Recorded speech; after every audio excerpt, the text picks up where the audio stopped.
Assalamu alaikum and welcome back once again to Today in African History with Baba Shaka. I'm Baba Shaka and today is January 23rd, 2021.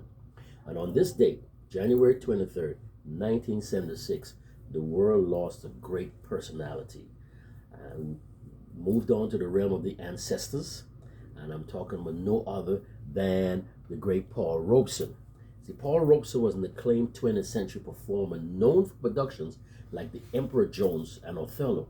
He was also an international activist. Paul Robeson was a stellar athlete and performing artist. He starred in both stage and film versions of The Emperor Jones and Showboat and established an immensely popular screen and singing career of international proportions. Robeson spoke out against racism and became a world activist and was blacklisted during the paranoia of McCarthyism in the 1950s. He was born Paul Leroy Robeson on April 9, 1898 in Princeton, New Jersey, to Anna Louisa and William Drew Robeson, who was an escaped enslaved person. Robeson's mother died from a fire when he was just 6 years old, and his clergyman father moved the family to Somerville, where the youngster excelled in academics and sang in the church. When he was 17, Robeson earned a scholarship to attend Rutgers University. He was the third African to do so and became one of the institution's most decorated students. He received top honors for his debate and oratory skills. He won 15 letters in 4 varsity sports, was elected Phi Beta captain, and became his class valedictorian. From 1920 to 1923, Robeson attended Columbia University's law school, teaching Latin and playing pro football on the weekends to pay tuition. In 1921, he got married to fellow Colombian student and journalist Eslander Good.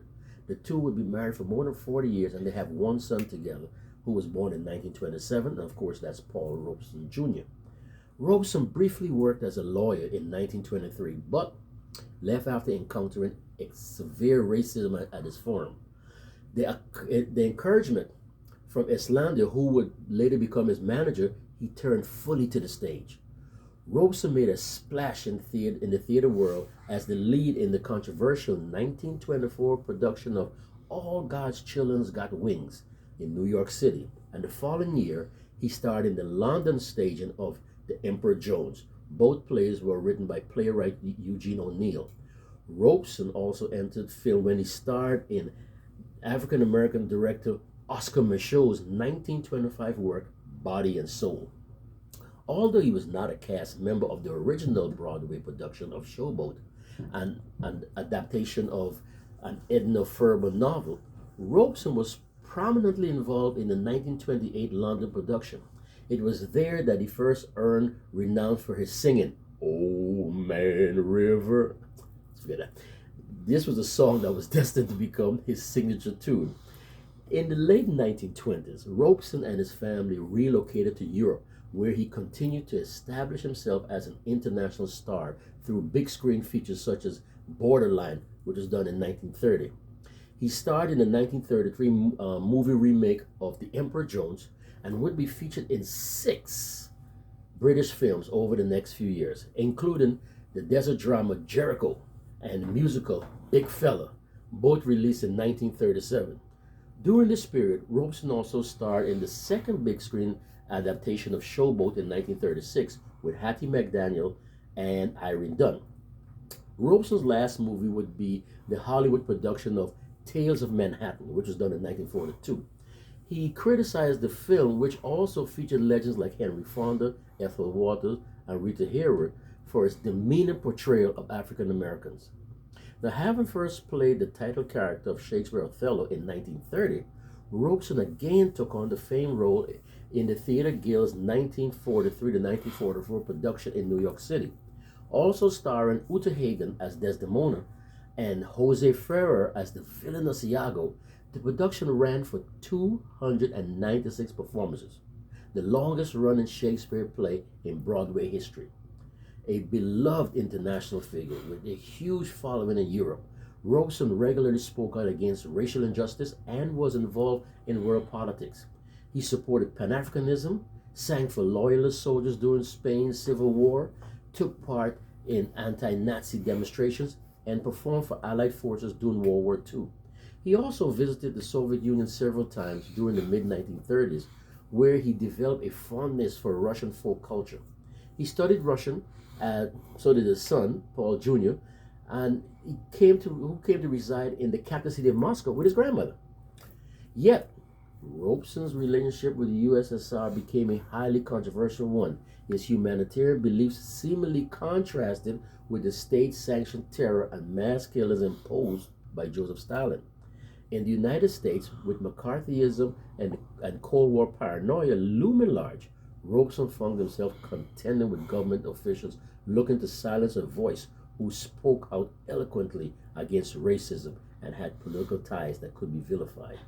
Fueled by the misrepresentation of a speech the actor made at the USSR-backed Paris Peace Conference in the late 1940s, Robeson was labeled a communist and was staunchly criticized by government officials as well as some African American leaders. He was ultimately barred by the State Department from renewing his passport in 1950 to travel abroad for engagement. Despite his immense popularity, he was blacklisted from domestic concert venues, recorded labels, and film studios, and suffered financially. Robeson published his autobiography, Here I Stand, in 1958, the same year that the Supreme Court overturned the decision and he won the right to have his passport reinstated. He again traveled internationally and received a number of accolades for his work, but damage had been done as he experienced debilitating depression and related health problems. Robeson and his family returned to the United States in 1963.